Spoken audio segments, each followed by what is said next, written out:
This is a AAA team to use in remix of Great League, and when I say AAA, I mean a triple ghost team, not ABB, no ABA, just AAA. So we're gonna have a ton of action here by a triple ghost line with Frostless up in front, having at the back Sableye with Cofagrigus. This trio will not have a lot of weaknesses, even up against the dark types. You can see that in no time, either with return from your Sableye or with back-to-back avalanches, you can do extra pressure on your opponent's ends, and at this point the return will take a shield out of Mandibas. This is looking pretty wonderful for us because we might go down, but we still have even that shield scenario. This is gonna be absolutely awesome for our Frostless as well, because now we can return into the battle with that Pokemon and also have the upper hand with a super effective avalanche, which is gonna connect for a lot of damage. So in the process to avoid this, they decide to block, and I realize here that perhaps I need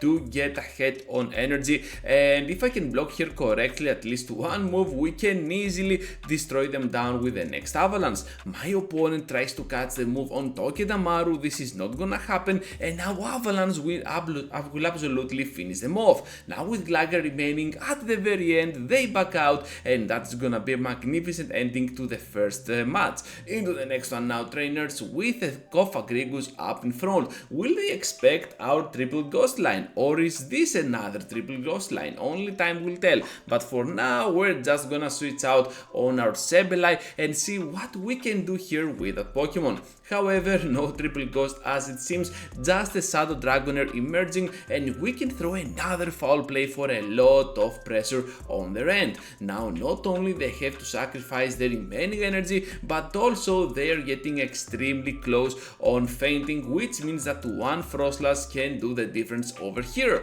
So now with Frostless coming into the battle, we can easily outspeed to the charge attack, able to grab the final shield out of play, and now let's see how they want to respond. I decide to let my Frostless go down because I realize here that perhaps my Cofagrigus can farm its counterpart right to 0 HP, and whatever lies at the back might be in deep trouble. So with Poliwrath remaining, we can easily go for the Shadow Ball here and make them throw some energy, but I realize at this point that whatever they throw can easily be taken, while the counter damage has nothing to offer on this battle. So by completely farming them down, we're just gonna make them top left this battle. Into the next game now, and perhaps this is the biggest contender that you're gonna see besides Umbreon on your opposing leads, and that is because of Steel typing able to resist our icy moves, and at the same time Magnezone can have access to moves like Mirror Shot or Flash Cannon, which can do so much damage, especially when they are on Shadow mode. Anyways, now on the Switch we're meeting up with a Gligar. They definitely want to avoid the matchup with Frostless, but at some point we're just gonna take the moves and still farm down with our Pokemon. So Frostless now will take a neutral move, but still is gonna connect for quite a bunch of damage, but it doesn't matter because Magnezone here might have some energy, but we still have one shield to go. Mirror Shot needs to be blocked, and before they reach to another one, we can get access to our Avalanche to finish them down. They still have one shield remaining. All we need to do here is to survive their own Shadow Ball on our Cofagrigus as we're taking the final shield. Now with Cofagrigus coming into the game, I decide to be on a very wide spot because they're just gonna almost one-shot us down, but before they farm with those hexes or reach to the surf, we managed to deliver the lethal blow first with our own Shadow Ball. That was a pretty close one, but we execute the plan pretty nicely. Into the next game now with Gligar up in front. This is obviously a very good lead, and finally we catch a very good lead for our team because Frostless was really struggling up in front. Now with our Sableye, we can apply so much pressure on their end with our Shadow Claws, with our Dark typing, and of course with our Foul Plays. So this Jellicent needs 3 of those hexes to get to the next charge attack. I realize this, and now Foul Play will grab their final shield. Down we go now, I guess, to their next move. No, I decide to block here so that I can completely farm down and preserve that very good lead that I was having with Frostless. That makes actually a ton of sense, and in the process we also get the knockout before they reach to dig.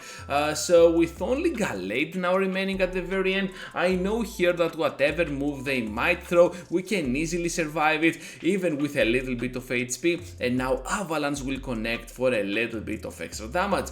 Now Jellicent returns, they cannot farm down on time, and that is gonna be a magnificent one for our Frostlass. Look at that, absolutely wonderful. Into the next game now against a trainer with, oh my goodness, is that an executor head?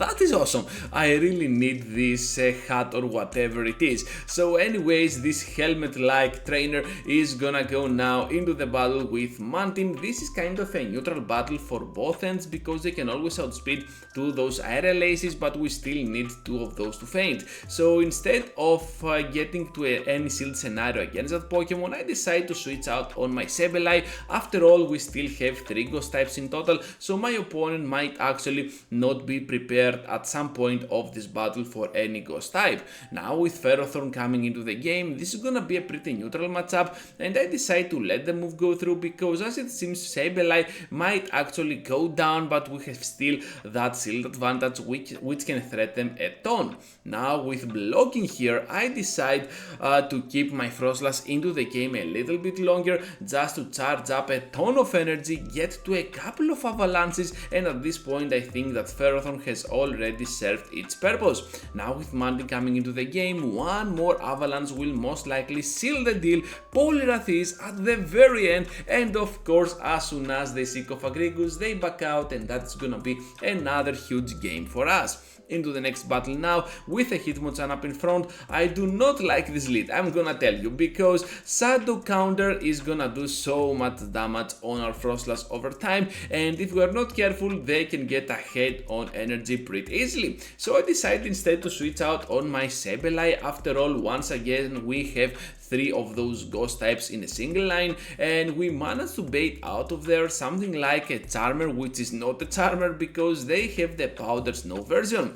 I decided to block the first move because I figured out that it might have been something like a Dazzling, but of course it is not. Now with Frostlass having the upper hand on energy, we can easily get on the Avalanche to destroy them down and get one more shield out of this Hitmonchan. I'm not sure why I got my hands on that Shadow Ball. One Avalanche would still do the trick, but it is what it is, and now my opponent has access to a Shadow Golbat on the very end. It doesn't matter because Shadow Ball is still gonna do so much damage, and as soon as we block at least one move we should be on the right track on completely farming down, and now Hitmonchan definitely stands no chance for our Cofagrigus. That was an amazing one. Into the next game now with that Hypno up in front. As soon as they do not have a weird move, something like a Fire Punch, we should be fine. And on the switch we're meeting up with the Umbreon. I told you earlier on this video that Umbreon, Mandibuzz, especially the dark types in total, are gonna be kind of pretty solid core breakers for our team, but you can see here how you can manipulate your opponents even up against an Umbreon to fall to some mistakes. So you can see here that we managed to catch on our Sableye. Sableye can still hold on its own and still deliver some lethal blows with its moves. Now you can see that we got access to the Foul Play to finish them off, and both trainers over here have still their shields into the game. One of these trainers is me, so we're just gonna keep going at it with the Foul Play, and they manage to block. Guess what now? Frostlass comes into the battle, and I realize here that perhaps I need to keep both of my shields for my Cofagrigus just in case something goes horribly wrong. If I can block correctly whatever move they throw with that Charizard, we might actually be on a very good spot at sniping down Hypno. So I decide here to go for the Dark Pulse. They end up catching the move on their Hypno, and now this is the perfect opportunity for me to predict the Thunder Punch. That was no Shadow Ball at all.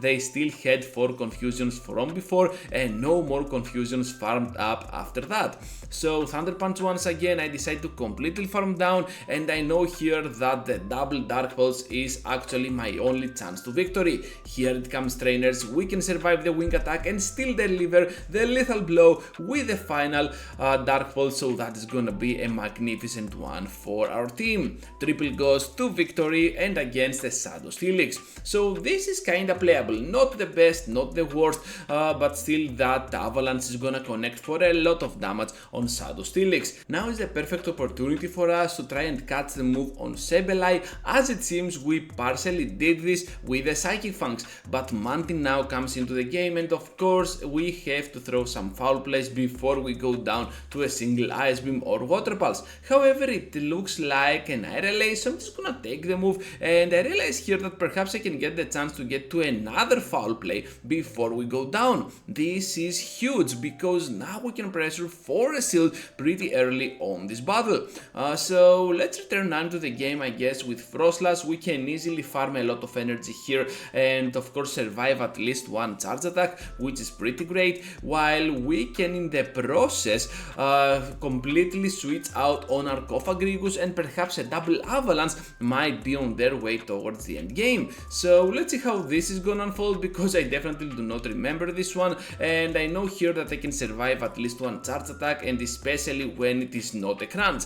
Now with Poliwrath coming in the very end game, we can absolutely reach on that Shadow Ball and of course grab their final shield out of play, and before they get here to a Skull to one-shot us down from this range, I decide to go for the shield and the Shadow Ball. However, they end up going for the Icy Wind, which means that now they can survive my Shadow Ball much easier, and of course the Dark Pulse before we go down, but at this point they already have access on Icy Wind, so the battle is definitely not over yet. But let's see how this is gonna go, since Steelix is still around, but we can farm down before they do, and that was a pretty crucial battle for my yellow. Into the next game, and the final one, trainers catching a break finally against that Gligar, but they end up catching the move as well on the Mantin. So yeah, that was a pretty nice catch, but of course Mantin is still gonna struggle against Avalanches, so a little bit of neutral damage. Now with Mantin getting to that Aerial Ace, we can survive one on our Sableye, but they're gonna put us on a very low point with the second. Hopefully we can still deliver the lethal blow on the CMP with our foul play, so let's see if we can grab a shield over here. My opponent is not gonna fall for this, instead they want to farm up a little bit extra with Gligar, but before they reach to a charge attack right on the CMP, we can get access on our Avalanche and absolutely grab a shield out of play. This is just the Aerial Ace, and this is why I love using my triple ghost team. We can easily do so much damage with our fast attacks and our charged ones, but at the same time we can always keep a ghost type for the very end, and this Poliwrath stands no chance. That is gonna be all for today, trainers. Thank you for watching and for sticking around till the end. It really means a lot for my channel. Before you go, leave a huge like, subscribe to my content, and I hope to see you all into the next one.